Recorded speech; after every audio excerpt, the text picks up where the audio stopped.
نہ عرضیں بیاں ہیں نہ طرز تکلم، نہ عرضیں بیاں ہیں نہ طرز تکلم، میری تقریر سننے والے السلام علیکم۔ الحمدللہ الذی ہدانا لہذا وما كنا لنهتدي لولا ان هدانا الله، ونشهد ان لا اله الا الله وحده لا شريك له، ونشهد ان محمدا عبده ورسوله۔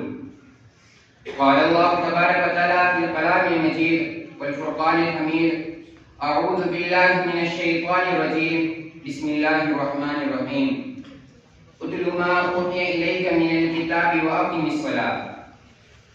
وہ ایک سجدہ جسے تو گراں سمجھتا ہے، وہ ایک سجدہ جسے تو گراں سمجھتا ہے، ہزار سجدے سے دیتا ہے آدمی کو نجات۔ جناب صدر محفل، حاضرین جلسہ اور میرے اساتذہ اکرام، عزیز طلبہ، میں آج آپ حضرات کے سامنے نماز سے متعلق کچھ عرض کروں گا، جو عبادتوں میں سب سے اہم عبادت ہے، جو قرب خداوندی کا سب سے اہم ذریعہ ہے۔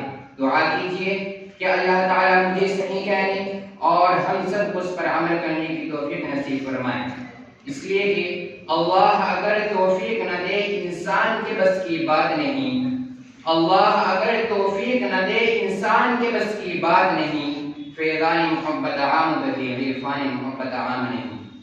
حضرات، جب قیامت قائم ہوگی، حشر کا میدان ہوگا اور تمام دنیا کے اولین اور آخرین کا اجتماع ہوگا، ہر شخص عجیب کیفیت میں مبتلا ہوگا، ہر انسان کی پیشانی عرق کی آلود ہوگی، نفسی کا عالم ہوگا۔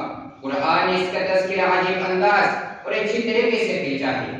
فرمایا: یوم یفر المرء من اخیہ وامہ وابیہ وصاحبتہ وبنیہ لکل امرئ منہم یومئذ شأن یغنیہ، وجوہ یومئذ مسفرہ ضاحکۃ مستبشرہ ووجوہ یومئذ علیہا غبرہ ترحقها قدرا اولئک هم الکفرۃ الفجرہ۔ یعنی وہ دن ایسا ہوگا جس دن بھائی بھائی سے جدا ہوگا، بیٹی ماں سے بھاگے گی، باپ بیٹے سے نفرت کرے گا، شوہر اپنی بیوی سے الگ تھلگ ہوگا اور بیوی اپنے شوہر سے کوس دور بھاگے گی۔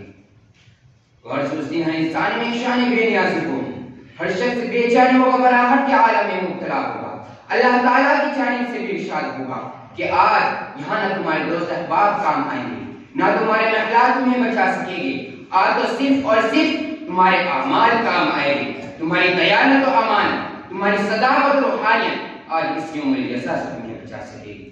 ارشاد ہوگا: یہ گھڑی محشر کی ہے تو عرصہ محشر میں ہے، یہ گھڑی محشر کی ہے تو عرصہ محشر میں ہے، پیش کر غافل عمل گر دل دفتر میں ہے۔ محترم سامعین اکرام، نماز کی اہمیت کا اندازہ اس بات سے بھی لگایا جا سکتا ہے کہ نماز بیماری میں معاف نہیں ہو سکتی۔ اگر کوئی شخص کھڑے ہو کر نماز نہیں پڑھ سکتا تو وہ بیٹھے بیٹھے نماز ادا کر لے، اگر بیٹھ کر بھی نہیں پڑھ سکتا تو وہ لیٹے لیٹے ہی نماز پڑھے، مگر نماز کسی بھی صورت میں معاف نہیں ہوگی۔ ایک حدیث میں نبی کریم صلی اللہ علیہ وسلم نے ارشاد فرمایا: من ترک الصلاۃ متعمدا فقد کفر، یعنی جس نے جان بوجھ کر نماز کو چھوڑا اس نے کافر والا عمل کیا۔ گویا کفر اور اسلام کے درمیان نماز ایک آڑ ہے، اگر کوئی شخص نماز کو چھوڑتا ہے تو اس آڑ کو ختم کر دیتا ہے۔ نماز ایک نور ہے، اس سے دل کو روشنی ملتی ہے، اس سے ٹھنڈک حاصل ہوتی ہے، سکون اطمینان میسر ہوتا ہے۔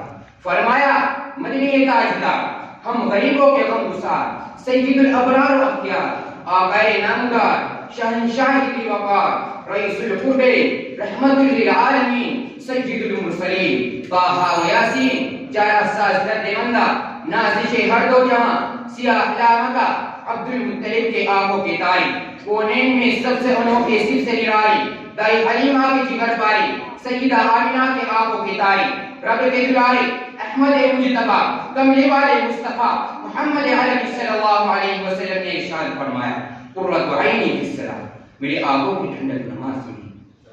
تو آئیے ہم عہد کریں کہ انشاءاللہ نماز کا اہتمام رکھیں گے، بچ وقتہ خدا کے دربار میں اپنی پیشانی جھکائیں گے۔ اللہ تعالیٰ مجھے اور تمام مسلمانوں کو نماز کی سچی توفیق نصیب فرمائے۔